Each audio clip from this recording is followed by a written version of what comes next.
Salebaan Maxamed Ibraahin waa mid ka mid ah xildhibaanadii hore ee dowladii federaalka Soomaaliya hore waxa uu wareysi gaar ah siiyay telefishinka Star waxaana uu wax ka weydiinay sida uu arko warqad uu dhawaan soo saaray wasiirka wasaaradda qorsheynta Soomaaliya mid ku aadanayd in deeqaha la siiyo Soomaaliland laga jaro oo ay ku taageereen maalintii shalay toolo ahayd madaxda maamul goboleedada Soomaaliya. Salebaan oo arintaasi faahfaahinayana waxa uu sheegay beesha caalamka deeqiilaysan jirtay laga gooyo Soomaaliya ee daarta waxa jirto kale warqad ka dambayso iyadana ay maalinta shalay toona soo saareen bayaan ahayd madaxweynayaasha maamulka Soomaaliya oo yiraahdeen ay ku taageereen go'aankii yani bal go'aankaas adiga shakhsi ahaan iyo muxuu kula muuqdaa wallahi horta waxaan ku sheegayaa erayga aanu ugu noqonayo wasiirka qorsheynta arrinta uu samaynayo qoraal inta la eego UN iyo ama international community loo dirayo ma samayn karo xukuumadda la'aanteed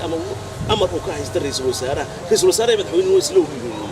okay markaan u soo noqdo warqadaas waxay keenaysaa yani in kala fogaansho dadkii isu soo dhawaan lahaa in la kala fogeeyo waxaad moodaa raggan hadda xilka haya ama madaxweynaha ama ra'iisul wasaaraha ahaatee inayna weli u bislayn sidii ay ula macaamil lahaayeen waqooyi ama sidii ay u soo jiidan lahaayeen dadka isku keen lahaayeen Soomaaliland laanna waxa laga hadlay barigi ku beelgaarkan joogay annagu waxaan ka hadlaynaa war wax walba Soomaaliland ay ku soo dhawaanayso hal la sameeyo shakhsiyaadka madaxweynaha diyaar baa loo ahaataa war kala hadalay xitaa war wax kasta oo maanta dadkaasi yani ay ku soo dhawaanayaan hal la sameeyo tii waxaad moodaa hadda in ma aragtay runtii ay imanayso in dadkii laga sii cadhaysiinayo in ma aragtay wada hadalladii ay noqonayaan dib u dhac ku imanayo in ay tagayso yaan lala hadlin xukuumadda dowladda farmaajo inta ay meesha joogto wax wada laanu iyaga fogeeyay dadka marka waxaan leeyahay aniga inamadan maanta meesha hayaama madaxweynaha farmaajo waxaan leeyahay iyo ra'iisul wasaare khayri birta diyaarad ka raacaysan inta wax laysan ka daayay dadka ha kala fogeeyeen ummaddu waa isku Soomaali waa isku baahan Soomaali ma kala maarato shacabka Soomaaliyeed waa shacab wanaagsan meel walba ha joogo dadka Soomaaliyeed waa dad wanaagsan laakiin ka maalinta hoggaanka iyo badalka kala duwan iyo farmaajo waxaan leeyahay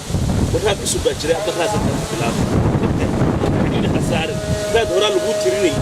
wad garta Soomaali kan dambe kale adarka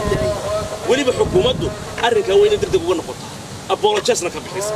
laanu maxay tahay war meeshan boogaa la dhayaya dadka la isu soo jiidaya wax weyn baa la kala tabanaya ma aha in ummadda la sii kala fudeeyo oo ummadda ma aragtay la yiraahdo hadda maanta warqadda wasiirka uu qoray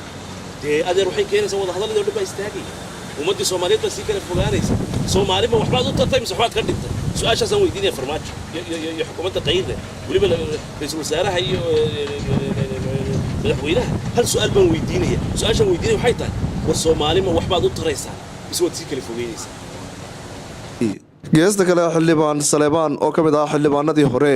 waxa uu hambaliyo u diray guud ahaan shucuubta Soomaaliyeed meel kastoo ay joogaan u dabaaldega munaasabadda 26 Juun oo laga xusay guud ahaan dhulka Soomaalidu degto oo dhan. Bismillahir Rahmanir Rahiim alxamdulillahi rabbil aalamiin wa salaatu wasalaamu ala rasuulillahi sallallahu alayhi wasallam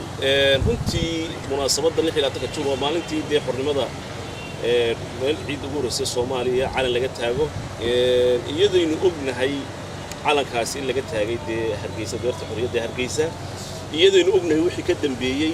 ummadda runtii maanta ka maartay Soomaaliland ay doonaysay midnimada walaalahood iyadoo ognahay yani ma aragtay dadku sida ay markaasi yahamiga ay qabeen inkastoo ay ka dambeysay xildhibaankani ayaa baaq nabadeed waxa uu diray Somaliland iyo Puntland oo colaad hor leh in muddo ay isku hor fadhiya deegaanka Tukaraq ee gobolka Sool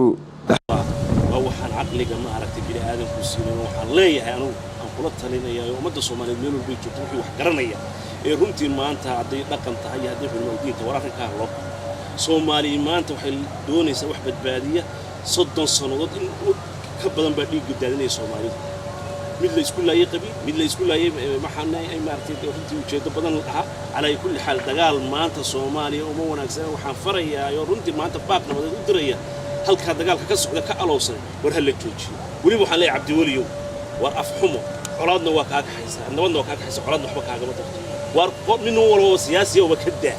nin walba siyaasi haday tahay Soomaaliland ka madaxweynaha Muuse hadii ay tahay Cabdi Wali war hal la joojiyo colow dalka kala joojiyaan ay talow colka kala joojiyo way xildhibaan gabagabadii way soo gaarnay axmed yaasiin maxamuud telefishinka star magaalada muqdisho.